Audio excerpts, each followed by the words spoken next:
I was 19. I'd made a deal with my mom 2 years prior that if I saved 20,000 bucks, she would co-sign on a loan for me to buy my first Honda Civic Si. I wanted to be that cool guy driving around like you see in the Fast and the Furious movies. And here I was, 19th birthday. I just saved this $20,000 after working my butt off for the last couple years. And I go knock on my mom's door. Mom, I'm ready. Let's go. You said that we could buy this car today. Let's make this happen. My mom looks at me for a couple seconds. Son, you must be one of the stupidest people I've ever seen in my life. There is absolutely no way I'm gonna let you take $20,000 of your hard-earned money and throw it down on an asset that's gonna depreciate the second you take it off the lot. You're actually gonna take that money, and there's a condo development in downtown Vancouver, which I lived at the time, and you're gonna put your money down on that, and you're gonna start getting into the real estate game. I got excited for a second, and I look over at my mom, and I'm like, Mom, does that mean that I can actually get out of the house and get some freedom here? My mom looked at me again, a little bit perplexed. No, dummy, that does not mean you can get out of the house. You're gonna stay in the house, you're gonna live in that bedroom down the hallway, and you're gonna start actually paying me rent. And by the way, I have a Dodge Colt downstairs that you can continue to drive. So that was the beginning of my real estate journey. My mom grabbed me by the ear, took me down to downtown Vancouver, made me give my $20,000 over for that first condo, and that's how I got into the real estate game. 10 years later, I was sitting on a condo now worth almost $2 million.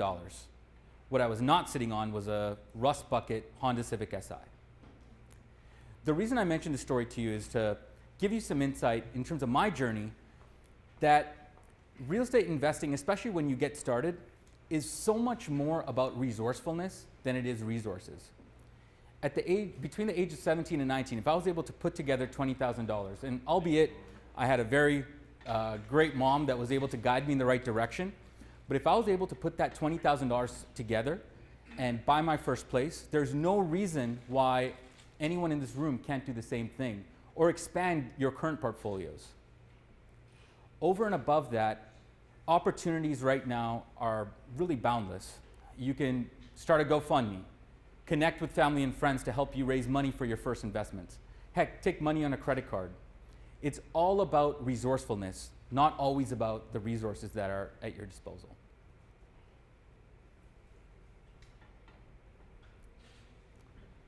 I was 27, the Director of Business Development for the Canadian Manufacturers and Exporters Association, and unhappy.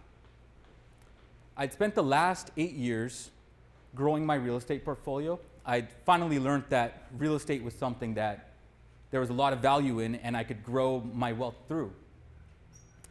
So over the last 8 years as I was building this portfolio, I really got a love for real estate investing. And I wanted to do it full time. I just didn't have the resources to do that because even though my real estate portfolio had grown, the money that I was making and the cash flow that was coming out of my assets was just going towards the mortgages. I was not cash flowing enough to be able to leave my job. So at this point, I started to look at different real estate opportunities, and I just still couldn't make it over that hump. I was sitting with my accountant in 2011, and this is in the midst of the last great economic recession. She explained to me that she was actually a silent investor in some hotels in a city called Atlanta, Georgia. I knew nothing about Atlanta at all. I'd seen Atlanta on some hip hop videos back home, but I really knew nothing about the city. She explained to me that it was a city of 5 million people, you could get affordable real estate, the barrier of entry was not that high, and there was really a lot of opportunities out here. A couple days later, she connected me with her broker. His name was Anand Patel. I met him at this shut down, empty building in Roswell, Georgia. The hotel was really interesting. It was, of course, empty, but it was actually in fairly decent condition. It was an ex-Hampton Inn prototype, and once again, this is in 2011, so the local hotels in the area were pretty much all empty. But interestingly enough, right next door there was the Studio 6, which is kind of the offshoot of the Motel 6 model. And the Studio 6 was sitting at 100% occupancy. So I wanted to figure out why it was doing so well, and I ended up staying at the Studio 6 that night. I found out that they had a brilliant business model. It was sitting at 100% occupancy because they were focusing on daily, weekly, and monthly accommodation, and they had no downside risk of having to deal with evictions because they're under hotel regulations. So I thought to myself, if we could buy this hotel next door and essentially just copy their business model, we should be able to compete pretty aggressively. The hotel itself was going for, at that time, really nothing. It was going for about $1 million. Now, to give you context, a condo in Vancouver at that time, a 600 square foot condo, would be going for about $1 million. So this seemed like a really good opportunity for me. My problem now was that I didn't have $1 million, and there was no banks willing to invest, number one, on someone who's never invested in hotels, and especially an empty hotel. So I needed to figure out how to raise the capital. I started to call family and friends. First, I started with friends. Hey guys, I've never bought a hotel before. I've never managed a hotel before. I don't know anything about the hotel business, but would you be willing to invest in this great idea? As you can imagine, I was getting a lot of clicks, and clicks.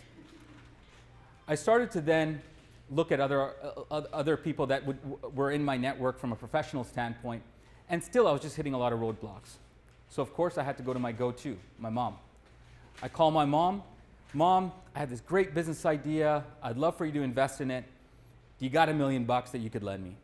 Well, the answer of course was no, because she didn't. But she's like, look, I can take a line of credit against one of my condos or homes that I have, and I can refinance it. And you know what? I believe in you enough to make this happen.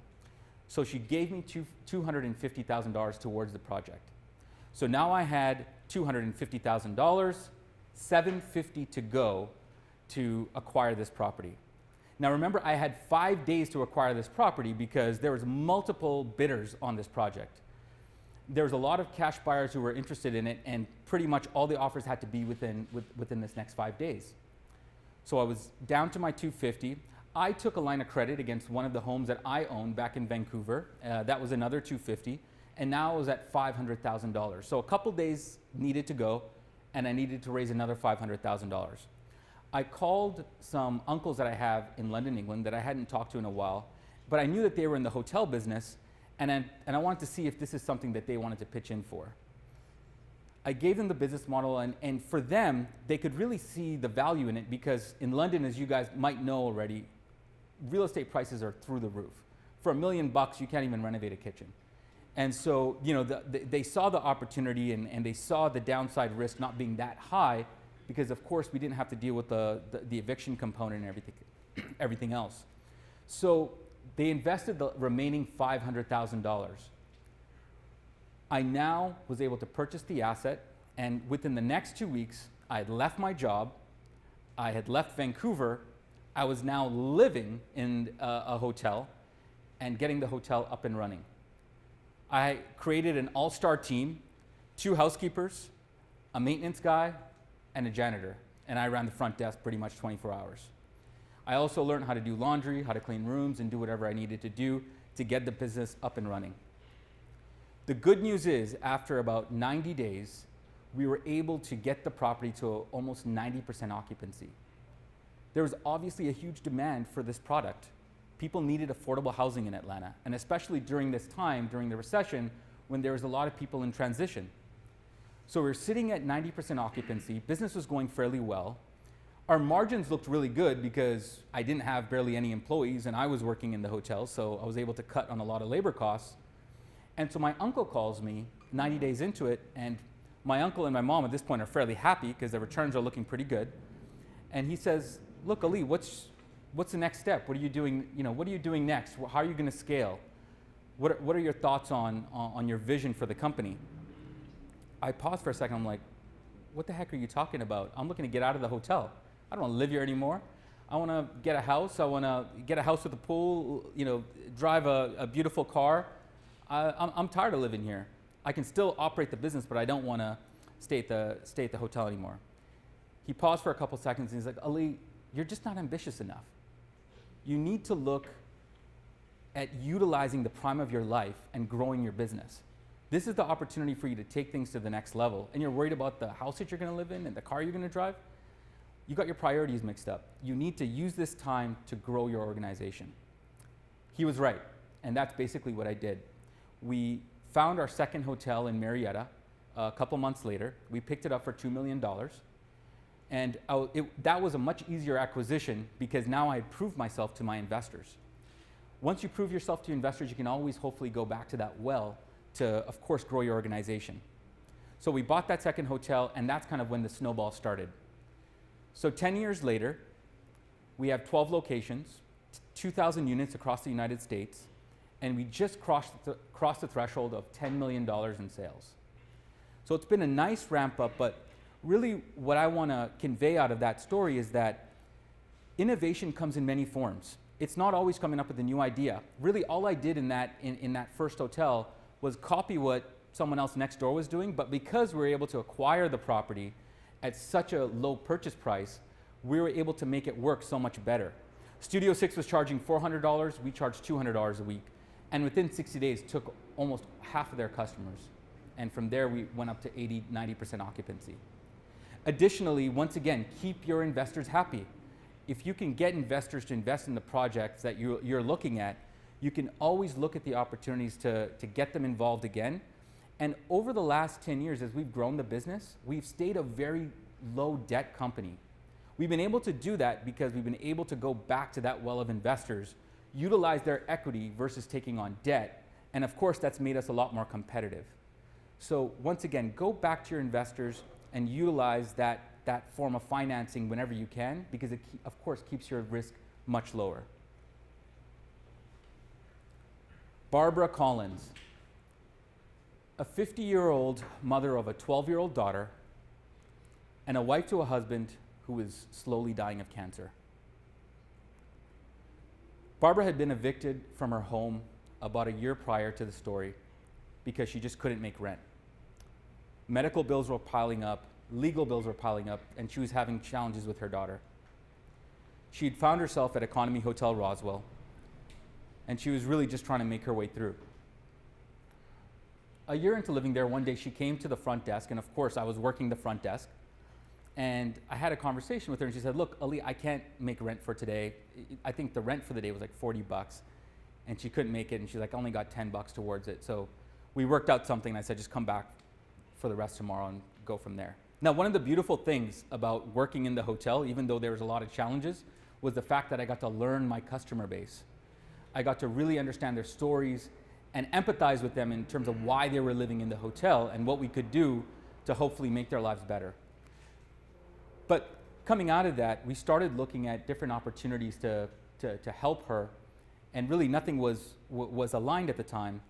And at the end of my shift that day, I'm going back towards the gas station, of course, fill some gas, and I see Barbara walking down the street. She has a beer bottle in her hand. So I was kind of pissed because we just talked about her not having enough money for rent, and now here she is with a beer bottle in her hand. So I pull over the car, and I go over to Barbara, and I'm like, Barbara, what the hell is going on? We just talked about this, and you said you didn't have enough money for rent, and you're here, wasting money on alcohol. Your husband's obviously not doing the greatest. You're having challenges with your kid from what you're telling me, and here you are wasting your money in the middle of the day. She's like, Ali, look, I was just stressed out. I needed some headspace time. I'm going through a lot, and more than anything else, I don't have a job right now, and it's really stressing me out. I of course can't pay for rent, and the main thing is I need to keep a roof over my family's head. So I said, look, I have a hotel in Marietta, and if you're able and willing, and if you're able to get to that hotel at 7 o'clock in the morning the next morning, I'm willing to give you a job. She got super excited, and she's like, yeah, absolutely, I'm willing to take that on. I left that conversation really not thinking that she was going to show up. I just kind of like, she's not, because to get there at 7 in the morning from Roswell, she would have had to take 2 or 3 buses. It was not going to be an easy trek for her. So I just kind of had written her off and gone to bed. 7 a.m. the next morning, ring, ring, ring. I get a call from my general manager. Did you send someone by the name of Barbara to the hotel to work as a housekeeper? I was totally Flabbergasted. Yeah, I did. Get her a smock and get her start working. A year later, Barbara was a front desk agent at that same hotel. A year after that, she was front desk supervisor. A year after that, she was an assistant general manager for one of our hotels. A year after that, she had now moved out of the hotel. She was living in a 3-bedroom home. Her daughter was looking at places to go for college. And unfortunately, her husband had passed away from cancer. Why I share that story is to showcase that sometimes there's a huge benefit in finding talent right under your nose as you're growing your organization. As we've gone through this last pandemic, a lot of organizations have had challenges employing people, and we've had a captivated audience living in our hotels. Out of 175 employees at our various locations, 20% of them started as guests at our locations at one point. So there's always opportunity to find talent right underneath your nose. Secondly, kindness can be a fantastic brand for your company. Because of our story, the AJC learned that we were giving multiple jobs to people who were staying at our hotels as we grew. And they did a story on us in their business section. We had a lot of positive attention out of that. We had social entrepreneurs looking to partner with us to help us grow our organization. So look at the opportunities as you're growing your own enterprise where you can attach your brand to kindness, because that can help accelerate your business in such a positive way. Think about it. There's so many businesses that you can invest in. But if you can attach yourself to a business that's growing, but at the same time doing something to help people get a hand up, there's a significant opportunity there for you. LaShonda Jones.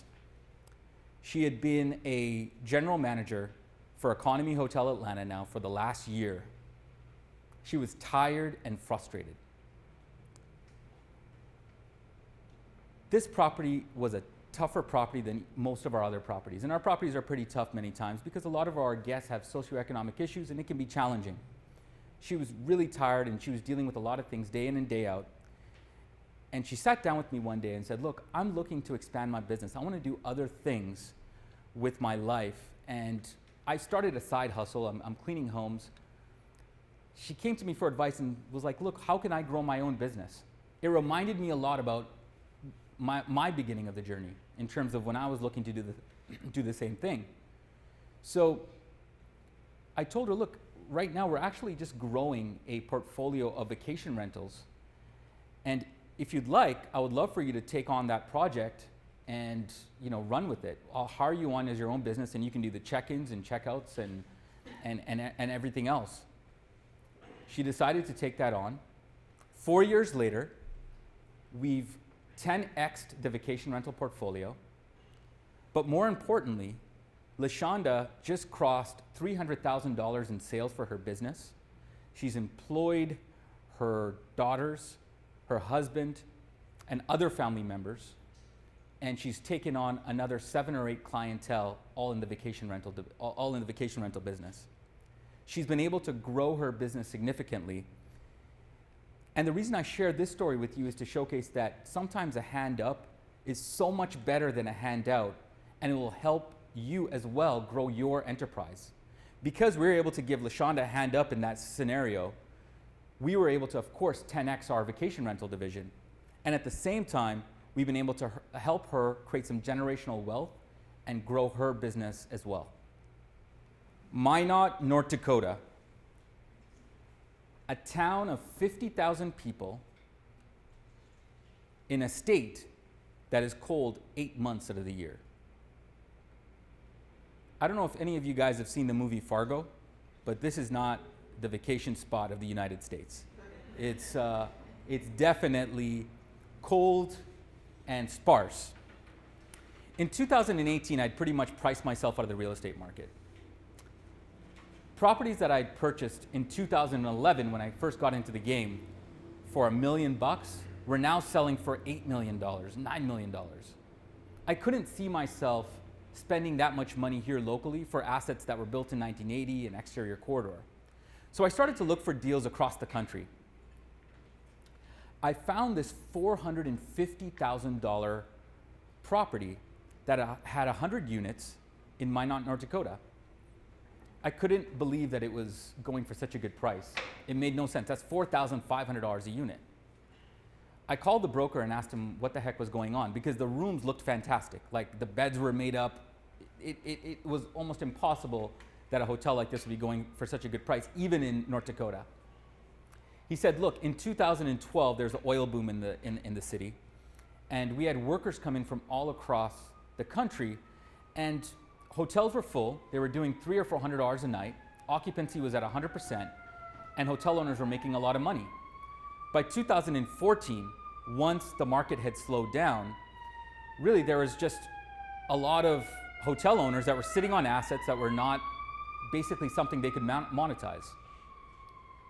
A lot of banks started taking the keys back from these hotels, and these hotels were, of course, empty, and banks, of course, don't want to be operating hotel assets.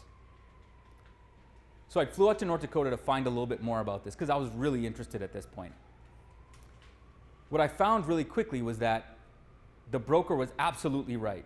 Minot was completely dead. There was no tourism. It was cold as hell. And really, there was just no business travel in the area. I went to the local city to find out a little bit more about the geography and the demographics of the area. And what I found out was something really interesting. Yes, tourism was dead. Yes, business travel was dead. But the need for affordable housing was huge. Apartment complexes were at full capacity here. So the economy hotel business concept would probably work in this area. And so what we did was we purchased our first hotel in Minot, and once again for $450,000.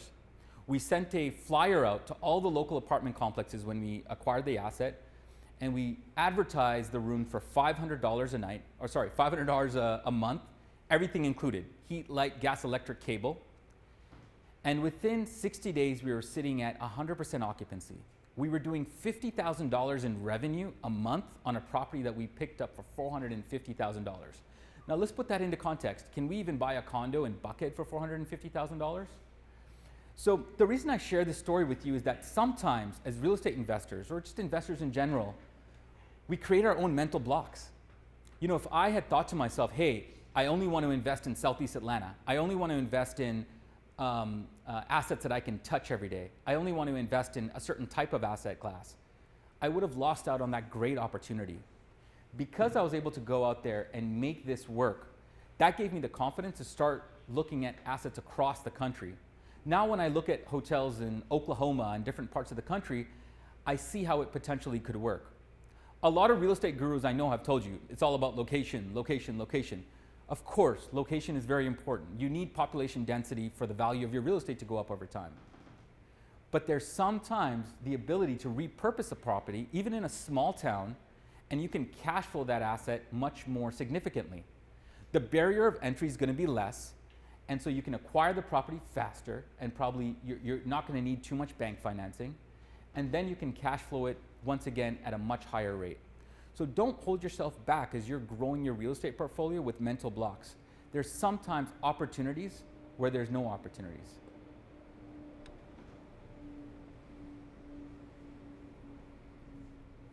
At the beginning of this presentation, I wanted to go over three things with you. Number one, I wanted to give you an idea of my real estate journey to hopefully give you some thoughts on how you can reach your real estate dreams.